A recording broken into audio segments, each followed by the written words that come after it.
Yan guys, yung kanilang mga empty bottles. So, kung wala kayong mga empty bottle dyan, punta lang kayo dito. Tapos, ipa-refill nyo na. $23 yung isa, di ba? No. $50.99 plus tax.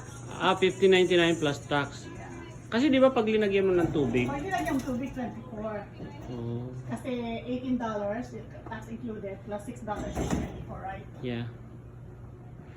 Yeah, $50.99 daw yung empty. Tapos pag tinalagyan mo ng water, $6. So, yun. $24. So, tama lang pala yung computation ko. Yeah. You need a card?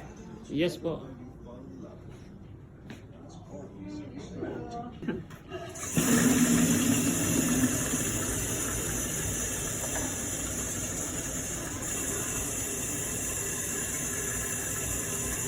Grabe, sarap ng tubig talaga dito.